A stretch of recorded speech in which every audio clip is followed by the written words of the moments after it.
Yeah, gas prices, gas prices. It's all over the news. Wait till you see what's coming next. So, all over the news, gas prices, gas prices, gas prices. They're screaming how it's all time high. It was even higher than it was yesterday when it was an all time high. And this summer it's going to be even higher than the all time high. And everyone's talking about gas prices. And they're horrible. And they're probably not going to get any better. But that's just the surface of the story. We're not even getting into it yet. So let's get into it. It's what I love to do. Now, there was just a barrage of stories today talking about the gas prices and energy and the economy, and there were a couple that all kind of dovetail together, and no one's putting the pieces together. No one's really talking about, well, what comes next? Let's do that today, because that's fun. Now we're going to head over to Zero Hedge, and they have an article. It's called Build Blackouts Better. Half of America faces power blackouts this summer, a regulator warns. Tens of millions of Americans could be thrown into a summer of hell. Okay, it's a little dramatic, but that's fine. Mega drought, heat waves, reduced power generation could trigger widespread rolling electricity blackouts from the Great Lakes to West Coast. Now, here's where we start digging into the good stuff. Okay, blackouts.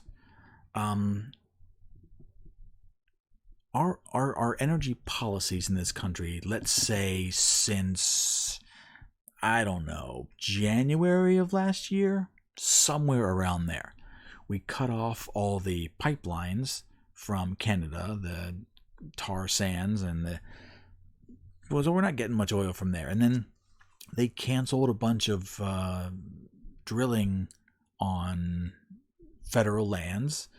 And you've all been following this story. Okay, we're not making any oil anymore. Before January of last year, we were energy independent and we were actually exporting some. We're not anymore. I'm not exactly sure what happened, but something changed and now we're low on energy and the prices are going up. So this is calling for blackouts are going to come this summer. Now, blackouts are weird because we need a lot of electricity. And in the summer, a lot of people turn on their air conditioners. A lot of people, the fridge and the freezer has to run a little harder. Maybe they've got a little pool pump in the back that's running. Okay, we all feel a lot of electricity is used. Kids are home from school. So they're going to be home watching TV and playing Xbox and PlayStation and being online doing the tweets and stuff like that. So more energy gets used during the summer, and that's normal. But we'll be producing less energy than ever. Now, the red section of this map that's on screen is the Western Interconnection. Okay, that's where they're suffering the biggest drought. And they've been stopping or retiring the coal-fired power plants and nuclear plants and things like that produce a lot of electricity, and they're going for hydroelectric, and they're going for solar, and they're going for wind. And those do have some good points, but they have a lot of bad points as well. You don't get a lot of solar energy, like, say, at night. And the wind doesn't blow all the time. Hydroelectric is fantastic, very clean, very efficient, but they have a drought. You see where I'm going with this? So they go into a couple other things. The power generation capacity has declined 2.3% since last summer, even as demand expected to increase. Grids in the region may have to source power from neighboring grids, like Mexico or Canada or somewhere else. We don't even know. Could be Venezuela. I hear they're trying to make a pitch now to start buying their oil. Venezuelan oil is, they have a lot of it. It's very low quality and it's far away. Oh, and I think we kind of helped wreck their country. So I don't know if they're going to want to sell to us. Goes on to do another thing. California's grid operators have also warned of rising blackout threats for the next 3 summers. Oh, that seems bad. The drought and shrinking reservoir levels have reduced hydroelectric power generation on top of decommissioned fossil fuel power plants. Okay, that's exactly what I said. So now I'm just repeating myself. So that's bad. This is California is going to suffer the worst of this probably. Oh, they brought Roe v. Wade into this article? What's wrong with you people? Who cares? Anyway, California is going to get hit the hardest. Now, these gas prices, let's go back to the gas prices for a second. When the gas prices started going up, Buttigieg and Biden were saying, listen, the gas is expensive. It's going to get expensive. There's not much I can do. Go buy an electric car.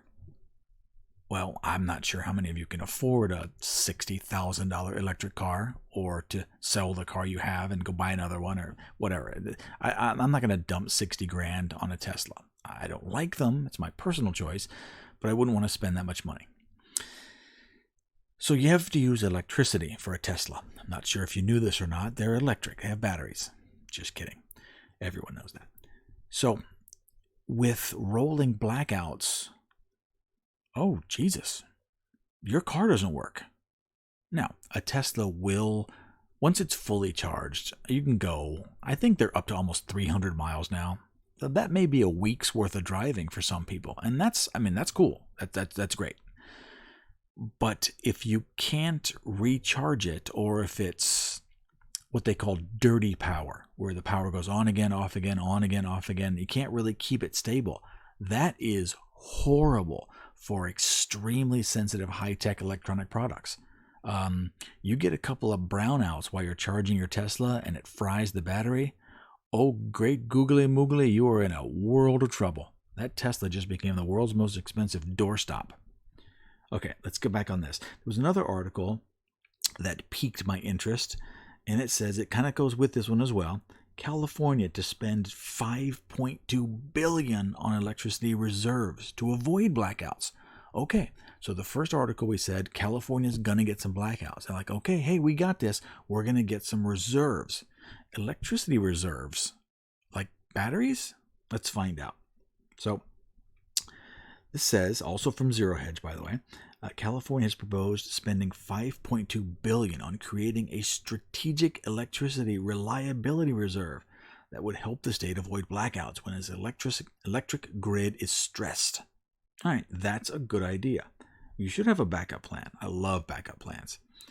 How do you get this electricity generated and then stored? Well, let's figure it out. Renewables. Wait, what? Renewables and California's electricity exports have also stressed the grid? Oh, yeah. Yeah, that makes sense. Wind puts out an awful lot of power all at once when it's windy, and then it doesn't. So you can't really ramp it up and down. Let's see. Oh, here's how they're going to do it. Oh, I got it. During grid emergencies, diesel and natural gas backup generation project.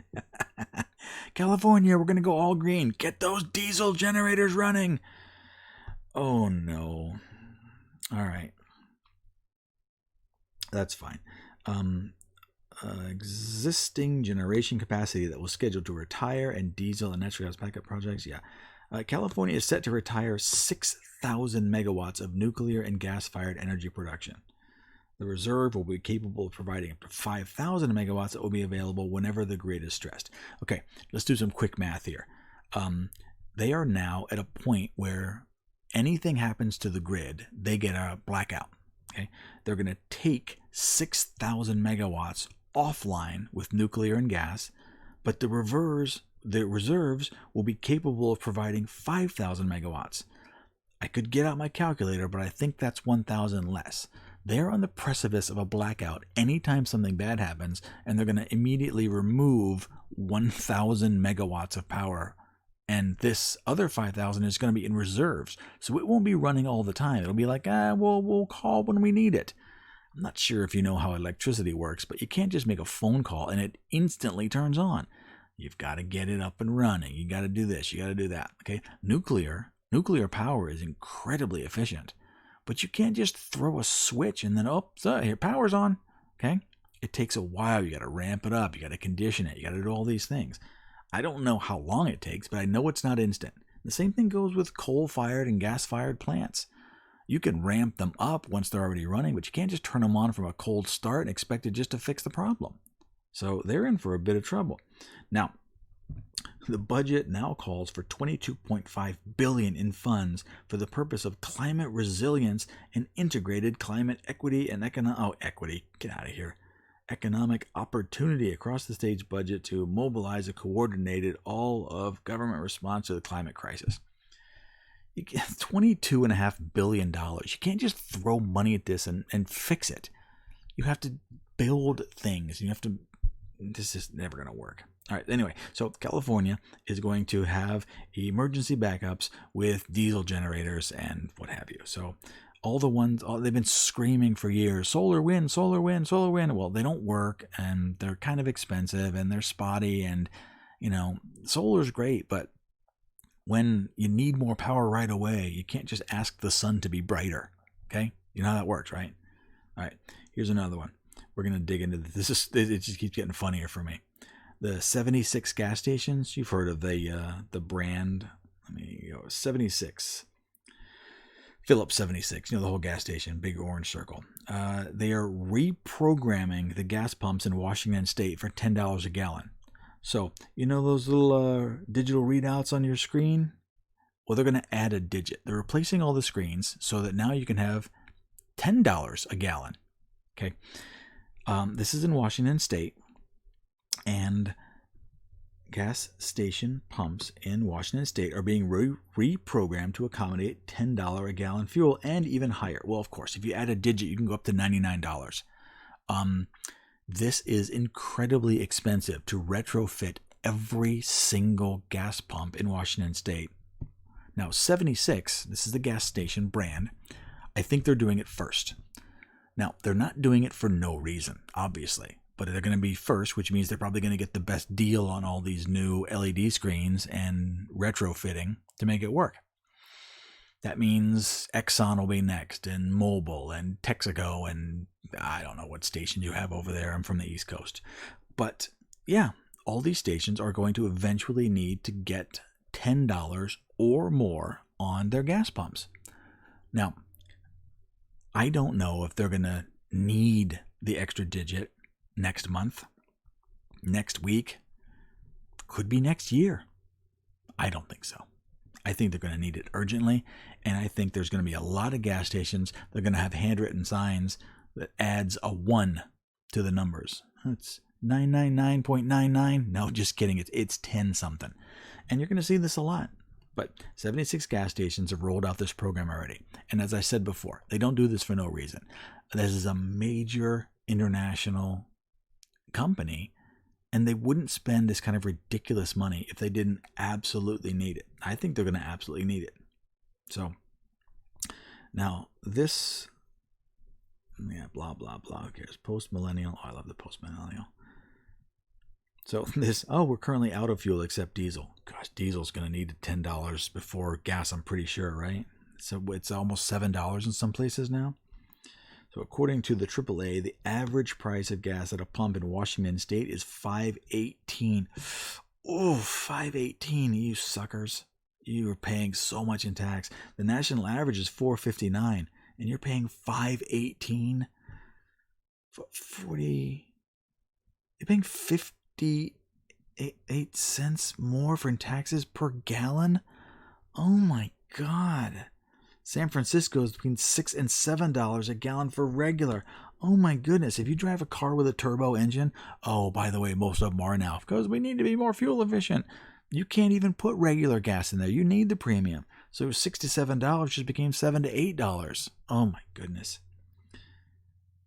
76's move for double-digit prices comes as JP Morgan's commodity strategist Natasha Kaneva warns that national average for gas could see another 37% by August to around $6.20.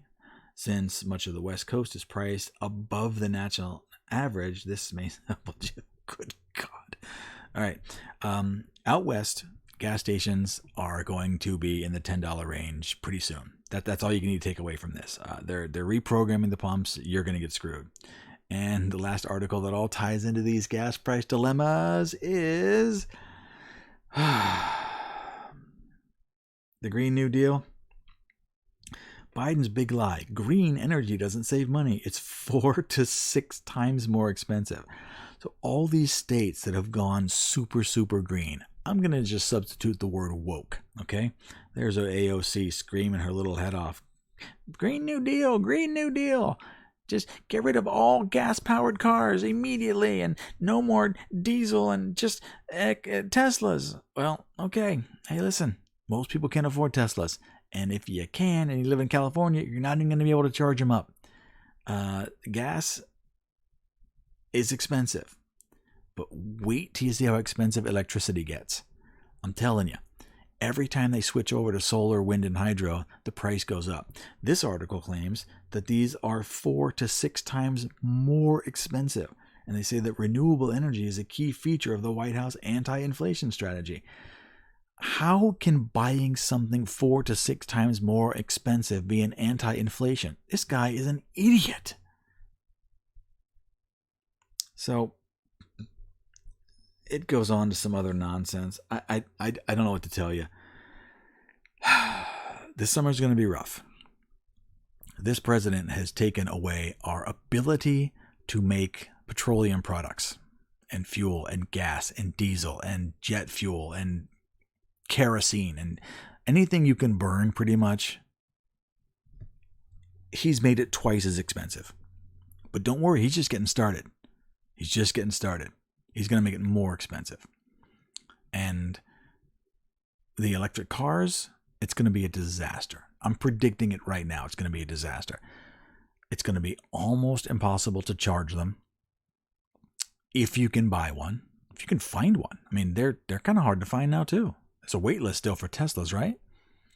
So buckle up, guys. It's going to be a bumpy, bumpy road. East Coast actually is looking better. West Coast, man, you guys are going to be rough. Good luck. I'm telling you, good luck. Okay, gas prices are expensive. But there is an unbelievable amount of energy in 1 gallon of gas. The next time you're sitting around with your friends and you want to seem smart, tell them this story. So, the average car gets about 30 miles per gallon. Okay? So take an average car and you fill it up with 1 gallon of fuel and you drive it. And you keep driving it in a straight line till it runs out of gas. Okay? A gallon of gas, let's say it's about $5. So you took $5, you drove it 30 miles. Now, push it back. It'll take one man about a week to push a car 30 miles. If it's flat, forget it if you're in the mountains. It's impossible. So that $5 worth of gas is the equivalent of the labor of a man for an entire week. That's how much energy is in a gallon of gas.